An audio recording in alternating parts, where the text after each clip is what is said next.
മലയോര മേഖലയിൽ ശക്തമായ മഴ തുടരുന്നു. വീട്ടുമുറ്റത്തുള്ള വലിയ കിണർ ഇടിഞ്ഞു താഴ്ന്നതോടെ ചാലിയാർ പഞ്ചായത്തിൽ വേട്ടേക്കോട് വീട് അപകട ഭീഷണിയിലായി. ഓലിക്കൽ തോമസിന്റെ വീടാണ് ഏതു സമയത്തും നിലംപൊത്താവുന്ന അവസ്ഥയിലായത്. 36 റിങ്ങുള്ള കിണറാണ് ഇടിഞ്ഞു താഴ്ന്നത്. ഇതോടെയാണ് 40 വർഷത്തോളം പഴക്കമുള്ള വീട് തകർച്ചാ ഭീഷണിയിലായത്. അധികൃതർ ഇടപെട്ട് തങ്ങളുടെ ജീവൻ രക്ഷിക്കണമെന്നാണ് തോമസിന്റെ ഭാര്യ റീന പറയുന്നത്.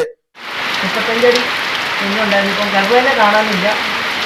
ഏത് സമയവും വേറെ ഭീഷണിയാണ്. ഞങ്ങൾ അധികൃതരോടൊക്കെ അറിയിച്ചിട്ട് ഒരു വീടായിട്ട് വന്നിട്ടില്ല. എന്തെങ്കിലും പെട്ടെന്നൊരു മാർഗ്ഗം ഞങ്ങൾക്ക് കാണിച്ചു. ഭർത്താവും ഞാനുമാണ്. ഞങ്ങൾക്ക് വേറെ ഒരിടം പോകാൻ മാർഗ്ഗമില്ല.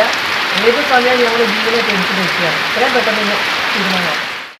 കുടുംബത്തെ സുരക്ഷിത സ്ഥലത്തേക്ക് മാറ്റണമെന്ന് സാമൂഹിക പ്രവർത്തകൻ VC ജോർജും ആവശ്യപ്പെട്ടു.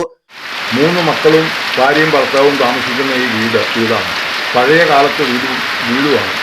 തേക്കിൻ്റെ കഥ കൊണ്ട് പണ്ട് ഓടി മേഞ്ഞ ഒരു വീടാണ്.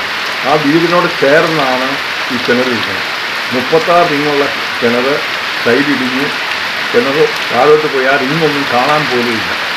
മാത്രമല്ല, എത്രയും വേഗം ഇവരെ മാറ്റി താമസിപ്പിച്ചില്ലെങ്കിൽ ആ വീട് ഏത് സമയവും ഇടിഞ്ഞു വീഴുന്ന ഒരു സ്ഥിതിയിലാണ് ഇരിക്കുന്നത്. കിണറിനോട് ചേർന്നുള്ള വീടായതുകൊണ്ട് അധികൃതർ എത്രയും വേഗം ഇതിൽ ഇടപെട്ട് ഈ പാവപ്പെട്ട കുടുംബത്തെ രക്ഷിക്കുന്നതിന് വേണ്ട നടപടി സ്വീകരിക്കണം.